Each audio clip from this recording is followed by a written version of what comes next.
Secretary Silvestre Bello. They are all there, and we are waiting for any announcement that the president is going to make. There's been a lot of speculation about so-called reported recommendations by the Interagency Task Force on Emerging Diseases that were reportedly made to the president. And we're only going to get a very clear message from the president as to what the decision is going to be. Now that, like we were reporting at 6 o'clock this evening, and that is about 3 hours ago, the number of coronavirus positive patients in the Philippines, in the country, has risen to 52. Yesterday it was 49, and there were an additional 3 confirmed cases today. Now they are 52. Now earlier when we were speaking to Trisha Terrado, she was reporting that, I'm sorry, not Trisha Terrado, Carolyn Bonkin, that these 3 more cases today. The first one is a 69-year-old female, the second a 26-year-old male. Neither of them had any travel history in the last month.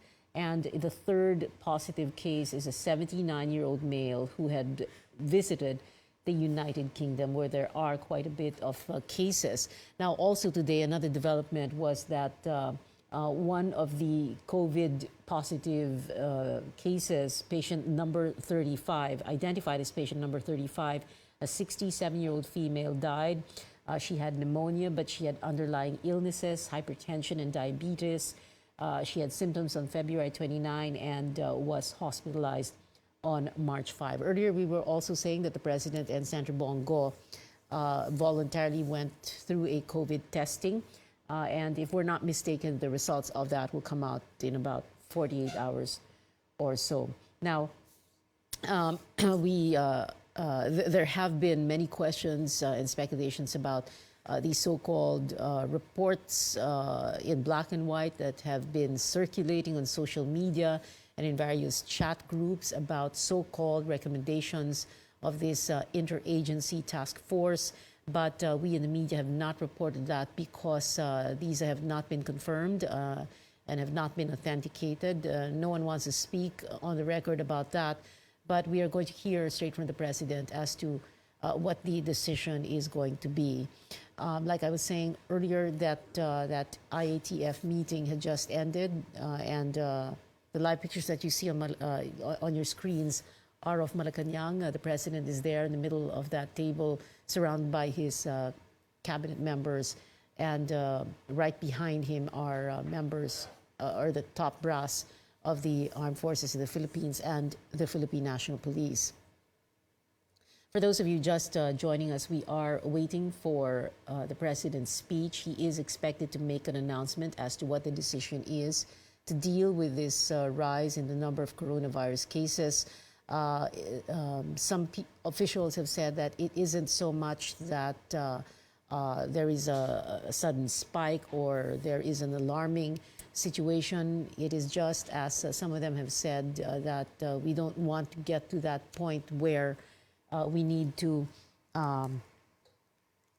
take drastic measures when they might be too late. And they're saying it is much better to be safe than sorry. Now, let's go back to the officials of the AFP and the PNP who are seated right behind the president. On the very right is General Picoy Cascolan, one of the top brass of the Philippine National Police. To Cascolan's right, or to your left, to the viewer's left, is the Chief of Staff of the Armed Forces, General Filimon Santos. To General Santos' left is the Commanding General of the Philippine Army, General Gilbert Gapay, and there are other AFP and PNP officers there representing all the major branches of service, the Army, the Air Force, the Navy, and the Coast Guard, and of course the other uniformed service, the Philippine National Police. There are other officials who are off camera, you can't see them, but they were in that interagency task force meeting.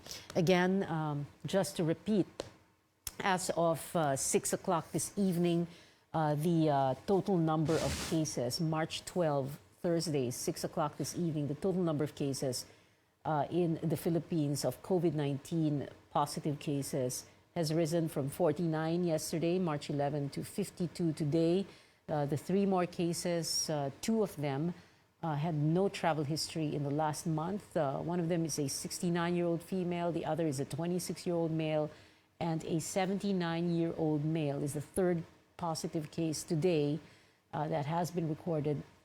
This gentleman had been to the United Kingdom. And like we were saying earlier, another development, a 67-year-old female who was known as patient number 35 died today. She had pneumonia, and but she had underlying illnesses like hypertension and diabetes. Her symptoms came out on February 29, and she was hospitalized a few days later. We're waiting for that speech of the president. Several of his aides and staff have been going up to him and bringing sheets of paper to him. We suppose that this is going to be his speech that he's going to be delivering anytime soon.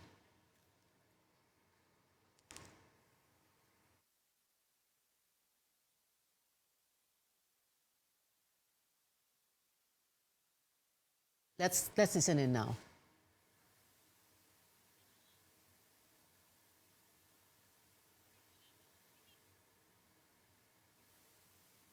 Right, we're seconds, moments away from hearing President Rodrigo Duterte speak to the nation. He's going to be telling us exactly where we're going to go from here now that the coronavirus cases, COVID-19 cases in the Philippines has risen to 52 as of 6 p.m. today, March 12, Thursday. Let's listen in. My countrymen, good evening. I am now addressing the nation together with the civilian, military, and police sectors, the organizations that would count in our enforcement of the laws to protect the people of the Republic of the Philippines. Pardon my broken Tagalog, pero sa mga kababayan ko, kayo, ako, do not panic. Huwag kayo masyadong may stress na parang hindi mo na magawa ang gusto mong gawin. Pwede pa rin, pero may restrictions tayo. May mga kondisyon dahil nga sa crisis. The crisis is very, very clear. COVID-19 is spreading all throughout the country, including the Philippines. Ang ano natin dito is there is no cure. Wala naman tayong mabili sa mga butika, pharmacy to buy the medicines to cure COVID-19. It's a virus. Ang panglaban lang natin dyan yung katawan natin na medyo in good health, na walang sakit. Yung medyo may mahina, make yourself healthier by whatever means, maybe food, vitamins, but most of all, try to obey what government is suggesting or ordering you to do. Huwag kayong matakot, huwag kayong manervyos, pero wala pang, sabi ko, mga antidote nito. It would only come in a form of a vaccine. Kagaya ng kagating kayo ng aso, tapos there is the tawag nilang rabies or rabies, if you may, pang-away. Sarili rin niyang it's a form of their germs, mutate lang to fight, to warm our bodies, magbigay ng signal sa katawan natin na merong mga germs na pumapasok sa katawan mo, and the only way to fight it is to yung mga sundalo na tawag nila antibodies, yung pang-away mo sa mga madudumi, mga kagaw, germs, uh, sila yung ma-alert at sila yung papatay ng virus. But until now, wala pa ho yan. So, nandyan na yan. It's a serious one. It is true. Huwag ninyong maliitin. Do not minimize it. I said, but do not kill yourself with worry because government is doing everything possible to make it at least controllable. But kung kayo po ay mag-cooperate, pag hindi kayo na-cooperate, the problem would start and it would start with you and end with you pagka ganon. So, yung mga sinasabi na social distancing, sundin lang po ninyo at yung mga binibigay na well ahead ng Department of Health. Sundin ho ninyo kung anong sinasabi ng mga doktor kasi sila po ang marunong niyan. Ang military, ako, lahat na hindi doktor, walang alam, wala kaming maitulong sa inyo. It's only the medical people and medical experts who can help us. So listen to them. Dito sa atin, it's Secretary Doke, and Secretary Doke would articulate kung anong nalaman niya, anong bago na pumasok na impormasyon, and he would tell us what to do. So it's very important to give credence to what he says. Ang importante niyan, sumunod kayo. At meron ho kaming itong task force, interagency to, kasali na ang military pati police, kasi kailangan namin ang tulong nila kung sakali man lalala talaga to. Maybe this would create a public disturbance, disorder, but tingin ko hanggang dyan lang naman kasi, you know, I know that you want to follow because you want to help everybody, including yourself and your family. Meron ho kaming resolution ngayon. But maybe I will convert this into an executive order para masunod talaga lahat. Ang sinabi dito, ang una, ang resolution, is yung a province quarantine is advised when there are at least 2 positive COVID-19 cases belonging to different municipalities, component cities, or independent component cities in the same province, ito ng national capital ng isang probinsya. Yun ang definition kung ano yan. Ito namang LGUs which have imposed community quarantine in the respective jurisdiction upon the declaration of the state of calamity shall be allowed to access their quick relief response. Ang ibig sabihin ho, yung ano ninyo sa probinsya ninyo which you have prepared can now be utilized to the fullest with the help of the national government. Itong isa, work in the executive department. Yung departamento ko, yung akin, kasi 3 yan. Department, ang executive department, ako. Then, Congress is another department.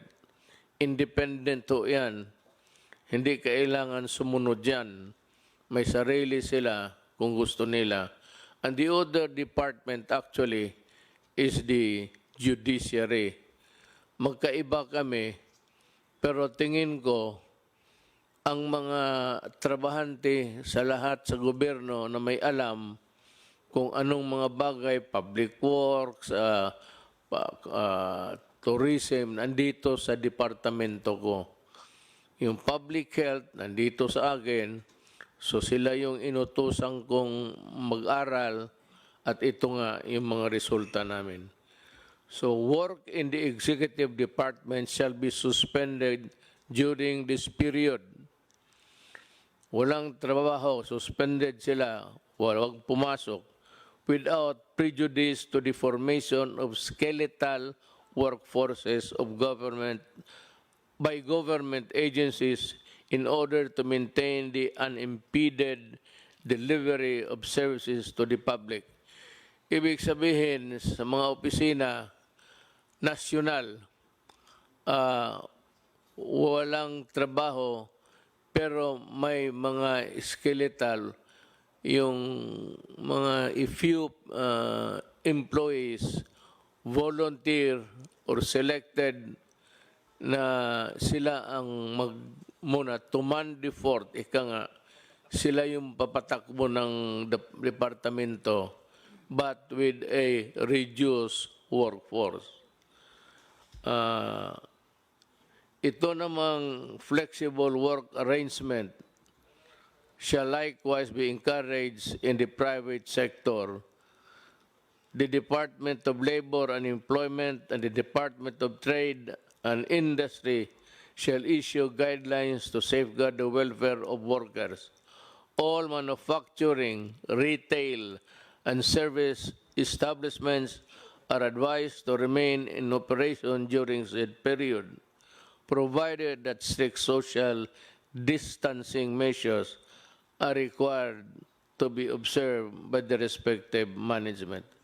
Ibig kong sabihin sa privado, labas sa gobyerno, ang trabaho tuloy-tuloy, pero ganun rin, reduce, ang skeletal pa medyo lang, yung pinili lang, at yung walang mga sakit, magtatrabaho sila.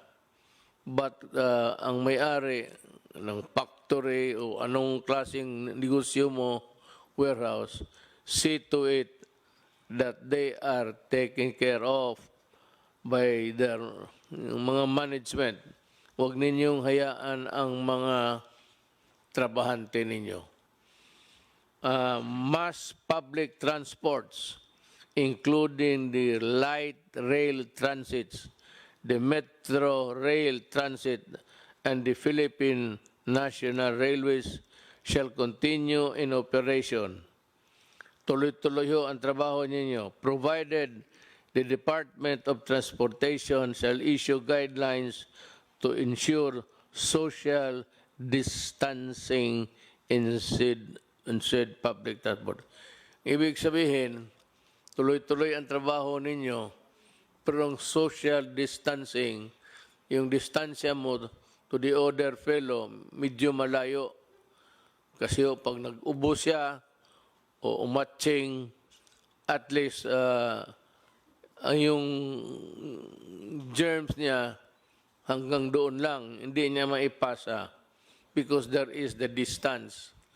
Kaya it behooves upon the transportation department to come up with the guidelines based on what the health department orders.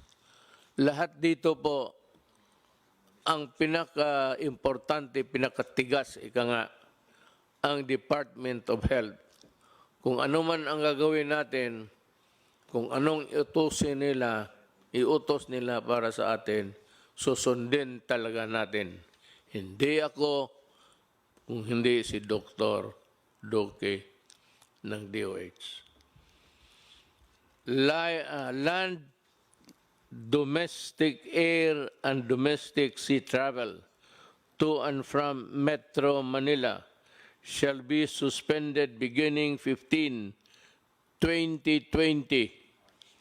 March 15, 2020, and to end on April 14, 2020, sa 12:00, subject to the daily review by the Interagency Task Force. So, walang lumipad, ang mga travel is limited, pero itong mga railways sa baba, okay yan. At the same time, observe again social distancing. Pero sa aeroplano po, beginning March 15, 2020, March 13 tayo ngayon? 12. Oh, March 15, midnight, from, it takes its force and effect. So, tandaan ho ninyo yan. Pero subject again to review day to day. Tingnan namin kung ano ang nangyayari. Kung if there is a slowdown in the contagion, or ganun yan medyo mawala lang ng kanya, that is the history of itong mga sakit na ito. They come and go in every 2 or 3 generations. Meron talagang problema itong binigay sa atin at wala tayong magawa.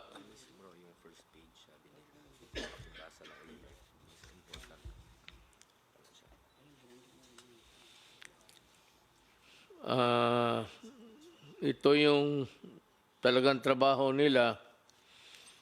The Code Alert System of COVID-19 Public Health Event is hereby raised to Code Red Sublevel 2. The Department of Health has to explain to the public itong wherewithals ng Code Red Sublevel 2, I think, which is the highest sa prescribed ng WHO. Medyo nandito na tayo sa maximum. And it is really for the protection of humanity.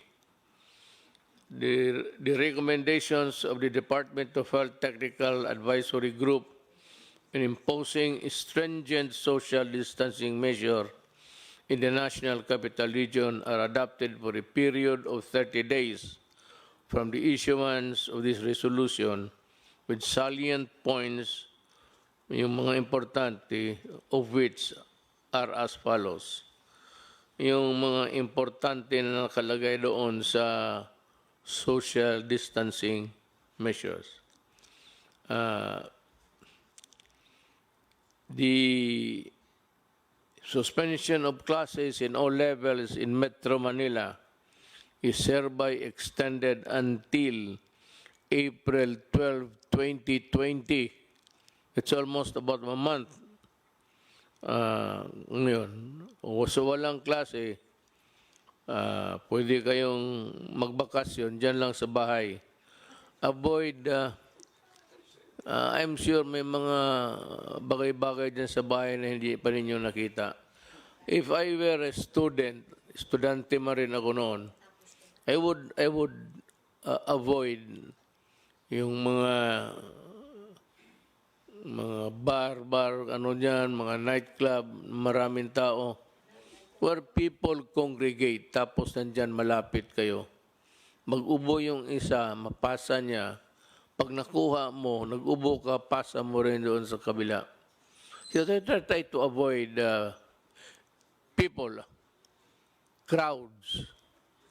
Yun, for your own protection. Huwag kang, may mga tao kasi na magsabi, wala yan. Kung patay ka, patay. Tama. Pero kung patay, patay ka rin talaga. Wala rin tayong magawa.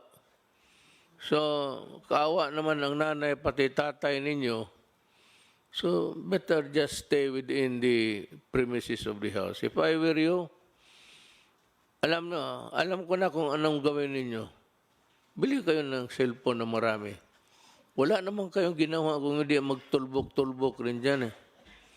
I mean, everywhere that I look. Dito sa walang pakialam ang tao. Sige, nandoon na sa cellphone. So we are reduced to a one village. Di mas malapit. Instead of talking, you have your cellphone. And that is a benefit which was not given us during our time.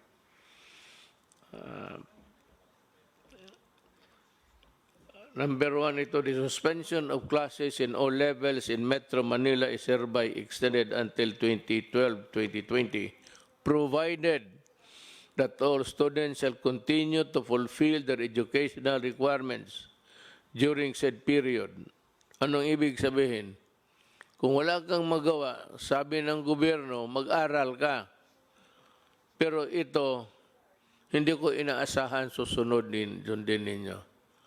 Ang sigurado ako, yung kamay ninyo, nandyan sa cellphone yan, instead of studying. I'm sure of it. But for you guys who really want to improve your lot, you better make use of the time to study. Because, alam mo, mga anak, kayo mga bata, kayo yung mamatay na hindi makalabas ng bahay. Then you make all sorts of excuses. But there will be truant officers. Ano ang truant? Yes, it's an American practice. Pag makita ka sa labas, pasakay sa palaboy-laboy ka lang dyan, wala kang ginagawa, sisigaw-sigaw kayo, lalapitan kayo ng pulis pati military. Tatanungin kayo, then you have a problem. Pag sinabi mo na wala, nandito lang kami sa labas, and then, maybe, if you are arrogant, nadadaling ka sa station for record purposes. That you are disobeying, that you are intransigent, and that you are not fulfilling your duty. Alam mo, baski na there are a set of rules governing the responsibilities of a Filipino citizen. Baka hindi nyo alam yan. Meron yan. So, you have duties to perform also. Avoid trouble with the law, avoid trouble with anybody, just in the meantime, follow. Better just stay home and study. That is my advice. Pero kung ayaw ninyong sundin, you stick with your cellphone, ang gagraduate niyan, ang cellphone mo, hindi ikaw. Wala tayong magawa. Mass gatherings defined as a planned or spontaneous event where the number of people attending could strain the planning and response resources of the community hosting the event shall be prohibited during said period. Yung magplano, whether nakaplano kayo na mag-meeting o may rally, either naplano na ninyo, spontaneous na, sige, mag-ano tayo, gawin ito natin, total, wala na rin tayong gawin, ganito na ang magsayawan na lang tayo. I do not want anybody interfering in your enjoyment as a citizen of this republic. Ayaw ko na masita kayo ng police pati military. It could be messy. Kasi yung iba sa inyo suplado, and itong mga police pati military, they have their orders to enforce. So that if you are in this category of a grupo kayo tapos magmalapit, yung social distancing is no longer obeyed, And yeah, you are violating the rules. And if you insist it is one of a just mere confrontation to something like disobedience, which is punishable under the revised penal code. Kung makipag-away ka, it becomes baka masuntok mo ano, then it becomes an assault on an agent of a person in authority. In which case, from a simple violation of a rule, it will now ripen into a crime that is punishable by law, and you can go to prison. That's the problem. Ayaw ko. Ayaw ko na masita kayo ng military pati police. But ako sa inyo, if you are advised, just obey. Wala namang mawala sa inyo. Total sa inyo yan eh. It's for your own good. Hindi naman ito para sa amin. Kung I hate it, but you have to do it because there is a crisis that is engulfing the country right now. Community quarantine is hereby imposed in the entire of Metro Manila. And in other areas, the LGUs are advised to abide by the following guidelines, imposing localized community quarantine in the respective jurisdiction. For Manila, ayaw namin gamitin yan, pero kasi takot kasi sabihin lockdown. But it's a lockdown. There is no struggle of power here. Walang away dito, walang gera. It's just a matter of protecting and defending you from COVID-19. That's about it. It has nothing to do with the power of the military or the power of the police, nor or my power and of these guys beside me. Hindi yan. It's not an issue of, it's just an issue of protecting public interest and public health. Yun lang. A barangay-wide quarantine is advised when at least 2 positive COVID-19 cases belonging to different households in the same barangay. Kung sa isang barangay may dalawa na infected, medyo i-quarantine na ninyo yung barangay ninyo. Itong problema sa dalawa, sabihin na it behoves on the barangay captain actually. The barangay captain is under the administrative code is a person in authority. That's why kung makipagsuntukan ka ng barangay captain because he is enforcing the law o awayin mo, pareho ang kasalanan mo kung lumaban ka sa pulis.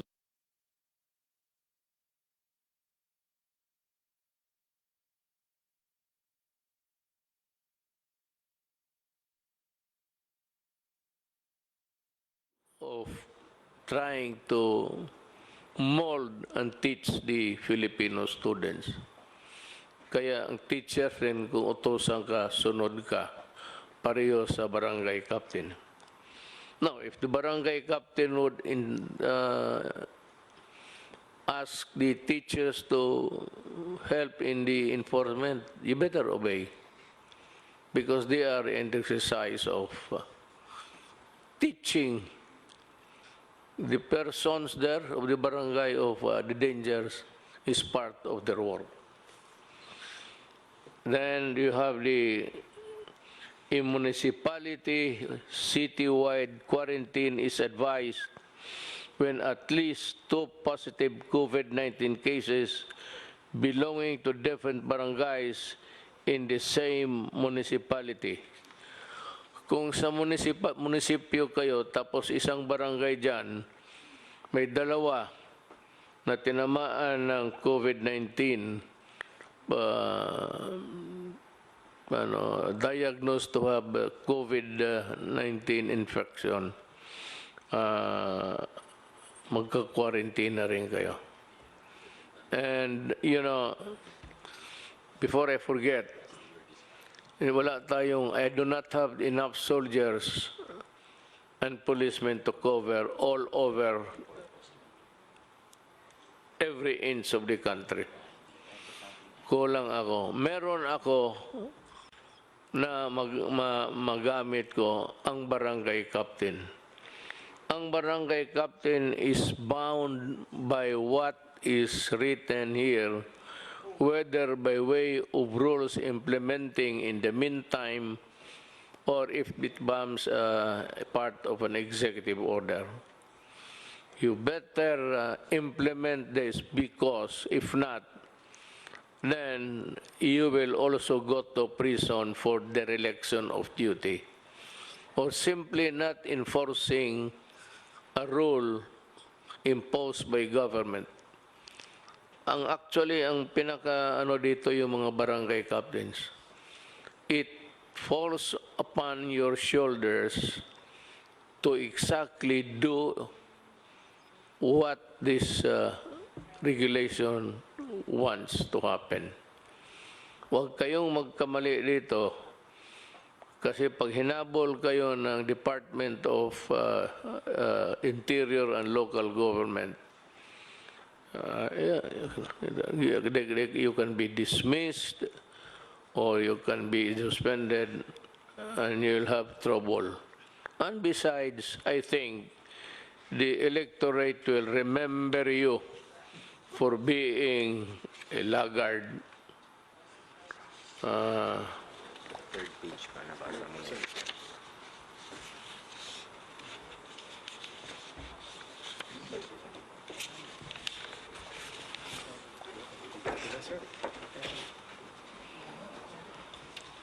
Son.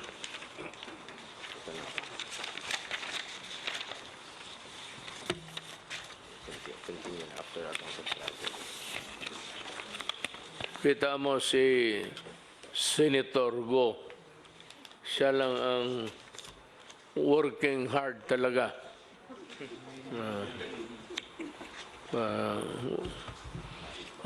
Yan ang public official. Really. Especially the barangay captains and the kagawads. No, you have been elected there. You sought the position.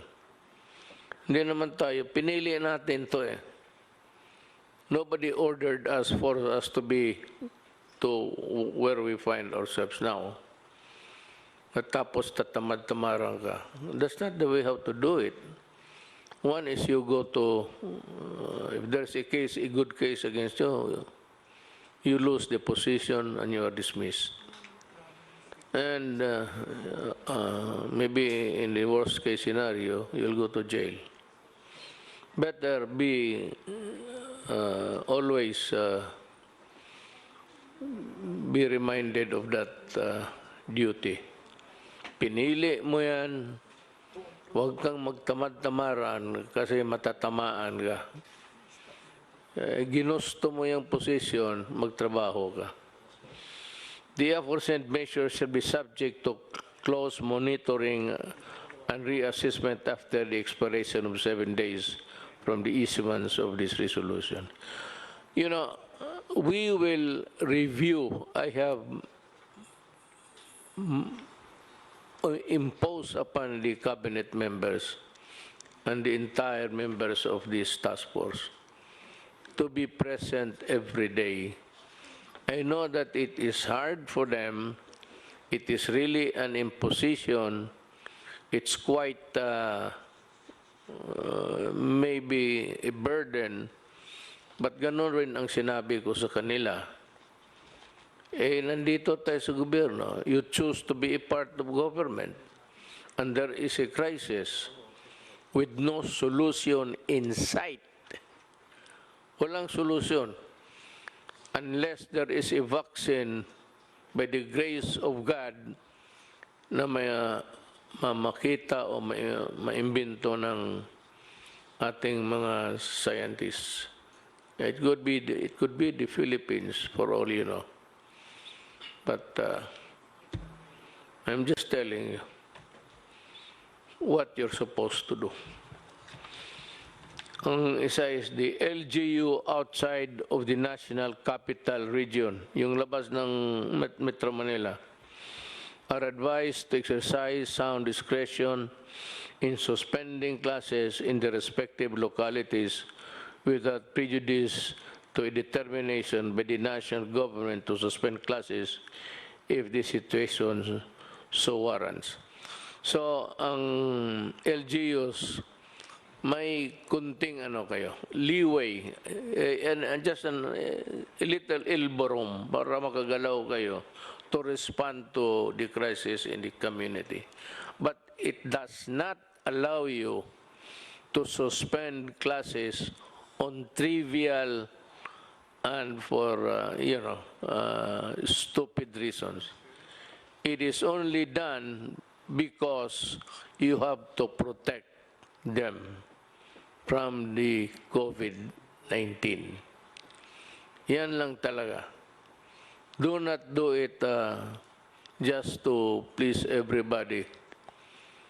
Or sa bagay, I have full faith and confidence in our supervisors, teachers. I'm just saying that please do not do it the way others would want it to happen. Mas maganda yung walang klase, walang ganon.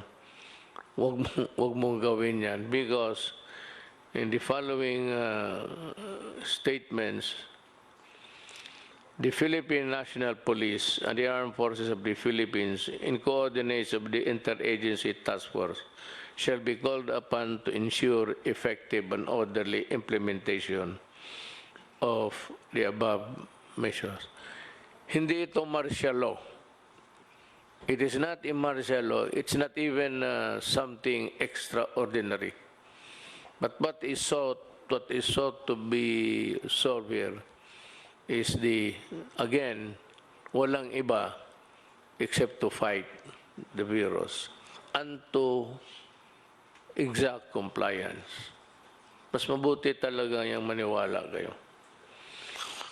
Now, ang sunod, a meeting shall be conducted daily by and between the secretaries of the number of agencies of the IATF, that is the Interagency Task Force, sa COVID, including the Cabinet Secretary, Secretaries of National Defense, Environment, and Natural Resources, Trade and Industry, Social Welfare and Development, Education, Agriculture, the Chiefs of Staff of the Armed Forces of the Philippine Navy, Philippine Air Force, and Coast Guard, because in a total breakdown, I would need their help to carry on with the governance.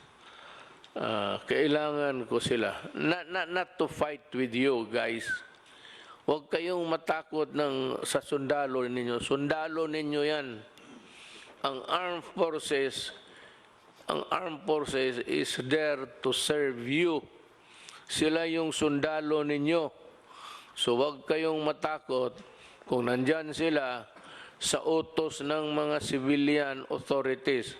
Yung mag-utos sa amin, Department of Health Secretary lang naman So, but when he says to the military and the police, you have to implement this. Obey them because they have the imprimatur of the civilian authorities. Huwag kayong do not try to play with martial law, martial military. Pero ang sa totoo, in a total breakdown, public disturbance, alang-alang kami ang iharap mo. Wala naman kaming, it's always the military who keep things in the country in order. sila yan. Titingnan nila na everything is in order every day of their working days. Tingnan nila na ang Pilipinas safe at gumagana ang lahat ng mga tao, pati mga opisina. The balik manggagawa overseas Filipino workers shall be allowed to travel to mainland China except to Hubei province upon execution of a declaration signifying their knowledge and understanding of the risk involved, provided that the health advisory pamphlet shall be handed out to the OFW upon departure. Hindi nga eh. Not only pamphlet, baka hindi mo basahin. You will be gathered in one corner or in one room, one corner, at sabihin sa inyo ang mga, I don't know if it's a Tagalog or Bisaya, mga risgo, the risks that you will be taking when you go back to China. But China, you know, President Xi Jinping, for all of his goodness to us, wrote me a letter and said that he is willing to help. All we have to do is to ask. Ako, ang tingin ko, maybe there will be a time if things deteriorate that I have to call on China to help. He has said that they have managed the crisis very well in this country, and he is very much willing to help kung kailangan. So, to the Chinese government, to the people, especially to President Xi Jinping, thank you for the consoling words, and maybe, I hope it would not reach to that point, but maybe we will need your help. Salamat po.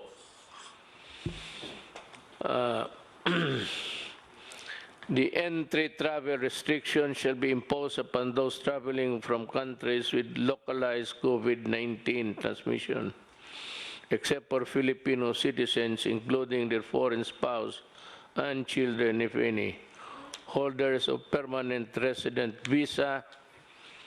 Remember, Filipino, walang problema. Holders of permanent resident visa and holders of diplomatic visas issued by the Philippine government.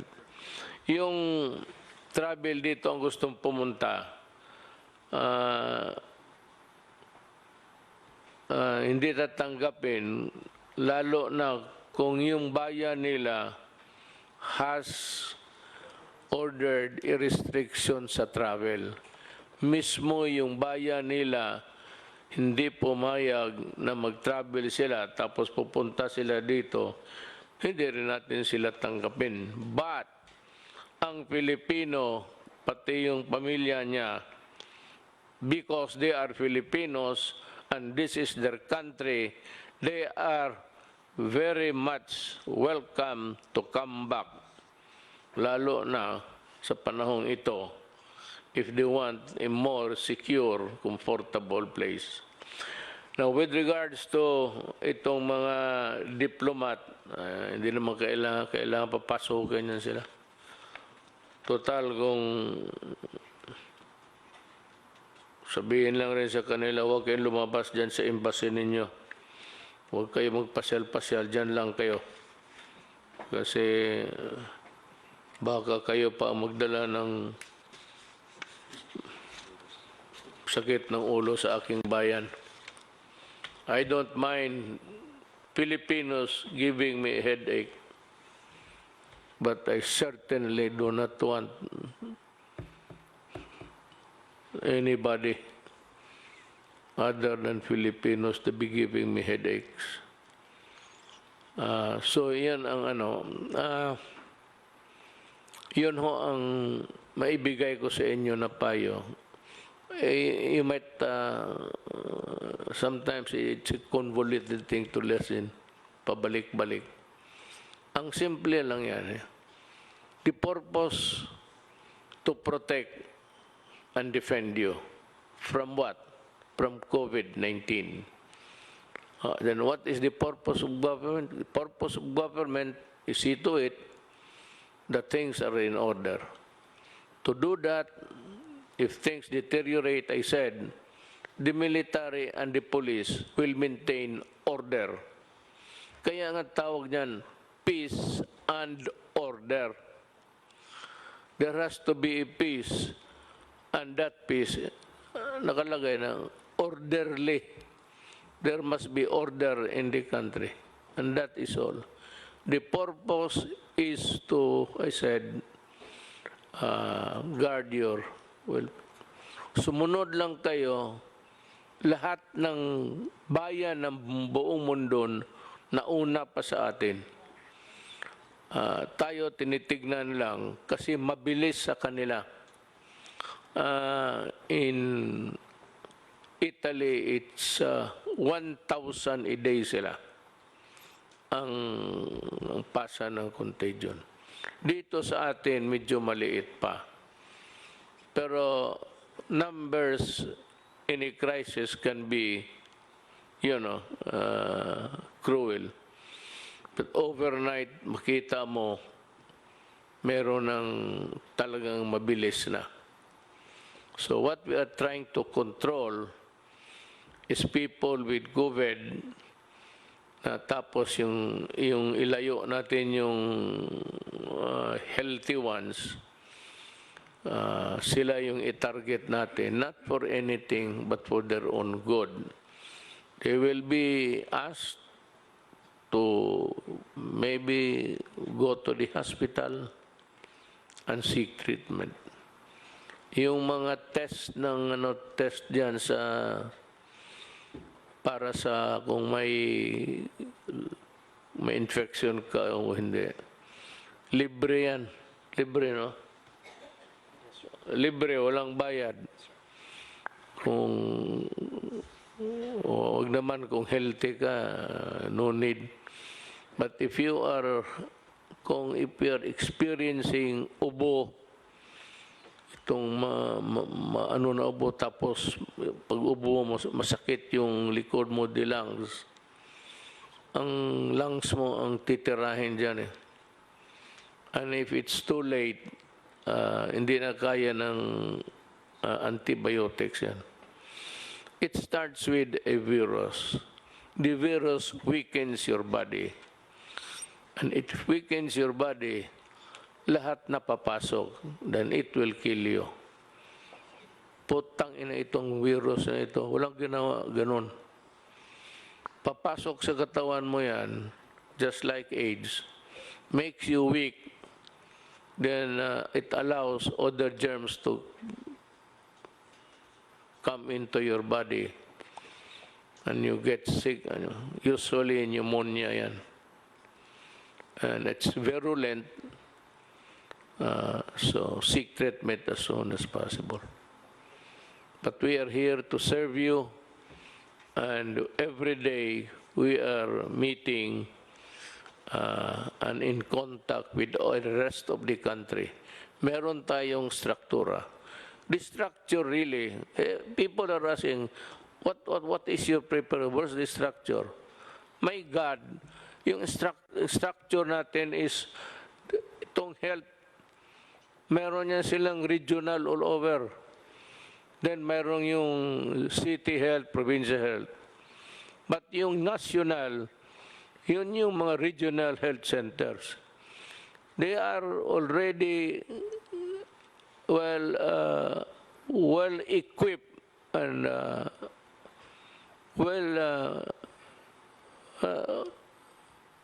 nag-aral na yan kung ano ang gawin nila. There is the structure. So, sumunod lang tayo at hiningi ko sa inyo, kunting pasensya lang. It's for your own good. Para sa akin, Kung ayaw mo na, baka ako ang mamatay, hindi ka maawa sa akin dahil sa kalokohan mo ayaw mong sumunod. So, let's help each other at this time of our life because everything is placed in jeopardy. Delikado talaga. Totoo ito, crisis talaga ito. Kasi walang gamot. Okay? Salamat po. Thank you for listening.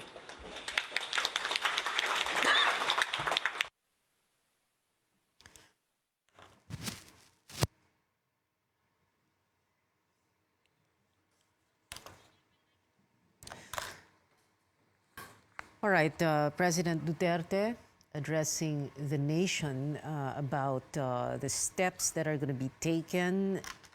It appears what the president read, although he did not read it verbatim, but he did lift heavily from it, is the Interagency Task Force for the Management of Emerging Infectious Disease Resolution number 11, series of 2020, dated March 12, 2020.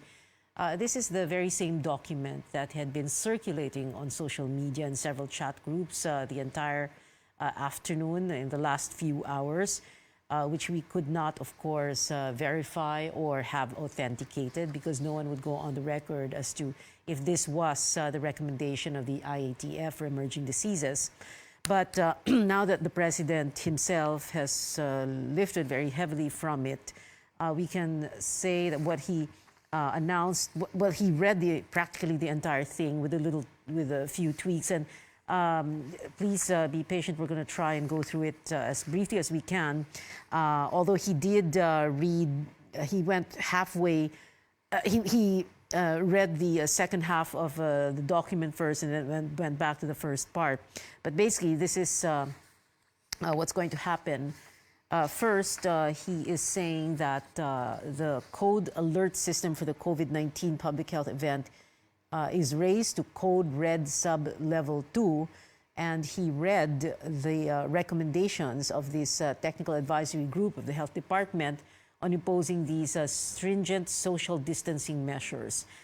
He confirmed that there will be a suspension of all classes in all levels in Metro Manila until April 12, 2020. However, he said that students should continue to fulfill educational requirements and that the LGUs, with the supervision of the DILG, shall be responsible to implement measures to make sure that students remain in their homes. The president also read this portion of the resolution, which says that mass gatherings defined as planned or spontaneous events are going to be prohibited. He did say he was referring to meetings and or rallies. The president also read a portion again of this resolution where he talked about community quarantine being imposed in the entire Metro Manila. Although he did read portions of this resolution where it says, for example, and I am sure many of you have seen this resolution number 11. Like I said, it's been going around social media and your chat groups the entire afternoon. The item letter B, number 3, letter A barangay-wide quarantine is advised when there are at least 2 positive COVID-19 cases belonging to different households in the same barangay. The president also did say a municipality city-wide quarantine is advised when there are at least 2 positive COVID-19 cases belonging to different barangays in the same municipality or city. And he also did read this other portion which talked about a province-wide quarantine advised when there are at least 2 positive COVID-19 cases belonging to different municipalities, component cities, or independent component cities in the same province. There has been speculation about this, if this is what is going to be covered when we refer to Metro Manila.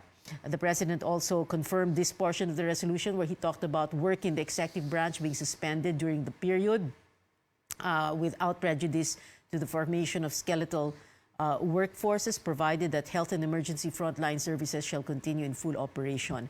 He also read again, and I'm sorry, I have to keep referring to this resolution because apparently this is the basis for his speech tonight. He talked about flexible working arrangements for those in the private sector. And then he also talked about mass public transport, the LRT, the MRT, and PNR, the Philippine National Railways shall continue in operation, provided the Transportation Department issues guidelines to ensure social distancing in these public transport. Now, the president also talked about, this is going to be a bit of a challenge. This is letter B, number 7, section of this resolution. He read this portion, and I quote, "Land, domestic air, and domestic sea travel to and from Metro Manila shall be suspended after the he said shall be suspended. He said this is going to last from March 15, 2020, and will end on April 14, 2020. But he did say this is going to be subject to daily review. He did not specify that if land travel to and from Metro Manila will be suspended, if that is going to mean the closure of, for example, the North Luzon Expressway that leads from Metro Manila going north, or the South Luzon Expressway, or SLEX, which leads from and to Metro Manila going south. But he did say domestic air and domestic sea travel. The president also talked about the suspension of classes in LGUs outside of the National Capital Region.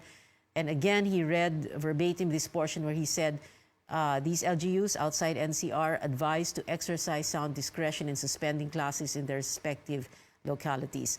He did also read, again, a portion of this resolution where he talked about this small strategic meeting that will be conducted by member agencies of the Interagency Task Force. And he said it will be a daily meeting. This IATF, including the Cabinet Secretary, the Secretaries of National Defense, Environment, Trade and Industry, Social Welfare, Education, Agriculture, and then he added to include the Chief of Staff, the Armed Forces, and the commanders of the major branches of the branches of service. Now, the President also said several times during the speech tonight that he was refusing to call it a lockdown. He said that we don't want to call this a lockdown, but he said, and then he referring to all these measures that are going to be taken, he said, just obey, quote, just obey, it is for your own good, unquote. He also kept repeating that for example, in a barangay-wide quarantine, it is the barangay captain who will be in charge. He also kept repeating that he's going to be depending a lot on the armed forces. And he said, in so many words, huwag kayong matakot sa mga sundalo nyo yan. They are there to protect you. Now, the interesting thing here also is that the president began by saying, do not panic, huwag kayo masyadong ma-stress, don't stress yourselves out, you can do what you want, but we will have restrictions. And he began to explain the medical background, and he was saying that, and this we all know, but I suppose he was laying the premise for what he was about to announce, that there is no cure, there is no vaccine. Ang panlaban lang is if you are in good health. And then he said, for the not so healthy, make yourself healthier. Wag natin maliitin ito. Follow the doctor's advice, but do not kill yourself with worry. And then that is when he started to read portions of this resolution number 11. And by the way, he did say that he is going to issue an executive order. He did say at the beginning, he said, and we quote, we have a resolution, but I will make this an executive order or an EO. So again, the president reading, lifting heavily from this resolution number 11, series of 2020, March 12, 2020. And he said that he is going to turn this into an executive order. It was very telling that he would explain every now and then that I don't want to use the word lockdown, that he didn't want to scare people, but he just tried to explain that what we're going to be having here is a for example, a barangay-wide quarantine if there are at least 2 positive COVID-19 cases, a municipality or citywide quarantine when there are at least 2 positive COVID-19 cases belonging to different barangays in that same municipality or city. Now, again, like we were saying, also what he said, just obey, it's for your own good. He said that, well, it took him quite a while to explain it, no? But he was saying that it's important for people to obey when they're told, for example, not to be out in the streets, or that they should not be in mass gatherings, which will be prohibited during this period. But he said that this could escalate into, if it's not just going to be disobedience. He said this could be escalate into a violation of the revised penal code, or an assault on a person of authority if someone is confronted by the authorities and they refuse to obey and assault this person in authority. So the president, without, well, not saying that it is, not saying very clearly that it is a lockdown, he did say that he didn't want to use that term. Although it is very telling that he did read this portion of the resolution where it talks about land, domestic air, and domestic sea travel to and from Metro Manila will be suspended from March 15, 2020, and will end on April 14, 2020. And this was not present in the resolution, but he said this is subject for daily review. It's also telling that he said March 15, because in the resolution, it says this land, domestic air, domestic sea travel to and from Metro Manila shall be suspended after the expiration of 48 hours from the issuance of this resolution. And he asked the officials with him, and he said, ano ba tayo ngayon? April 12, and then, I'm sorry, March 12, and then they said, and then that's when he said, this takes effect March 15. Again, like we were saying, he did not specify exactly how this is going to happen. What will this mean? People coming in and out of Metro Manila, goods coming in and out of Metro Manila, transport vehicles in and out of Metro Manila, how they're going to be stopped from doing so. Also, how this is going to be operationalized, how airplanes will not be able to fly in from other domestic airports, and how ships will not be able to dock in Manila ports and leave Manila ports during this period. All right.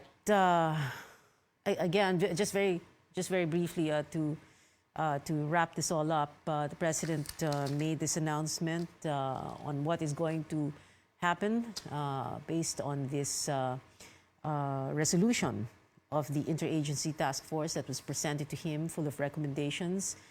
He adopted practically everything that is here. All right. And that is the latest on this CNN Philippines breaking news. I'm Pia Ontiveros. Thank you for watching.